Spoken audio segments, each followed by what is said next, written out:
আল্লাহ হয়তো আমাকে এনে মৃত্যু দিবা, নতুবা তুমি প্রত্যেকটা মুসলমানের গুনাহ খাতাকে তুমি মাফ করে দিবা। আবার গিলাফাত ধরে বলতেছি, আল্লাহ তুমি প্রত্যেকটা মানুষকে হেফাজত করো।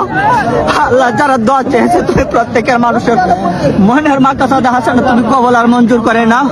ইয়া আল্লাহ তোমার ঘর কাবার ঘরে খিলাফত ধরে বলতেছি, আল্লাহ তুমি একটা মানুষকে তুমি মৃত্যু দিও না যতক্ষণ পর্যন্ত তোমার ঘরে এবং তোমার বন্ধুর ঘর পর্যন্ত সে আয়েশা সালাম টুকু না জানাইতে পারছে। ইয়া আল্লাহ আমি জানি তুমি আমার হজ কবুল করবেন আল্লাহ, তবে আমার বিশ্বাস এইখানে আল্লাহ একজন ব্যক্তি আসছে, তার হজ তুমি কবুল করবে আল্লাহ। সেই হাজী সাহেবের উসিলা করি আল্লাহ তুমি আমাদের প্রত্যেককে তুমি আল্লাহ আমাদেরকে মাফ। কাবা শরীফের গিলাফে ধরে দোয়া করলে সেই দোয়া কবুল হয়। হে আল্লাহ এই বাইরে আরজিটুকু কবুল করে নিন, তার সাথে আমাদেরকে কবুল করে নিন। আর যারা এই ভিডিওটি শেয়ার করবে তাদের প্রত্যেককে আল্লাহ বেহিসাব মাফ করে দিন। ভিডিওটি সর্বোচ্চ শেয়ার করে দিন।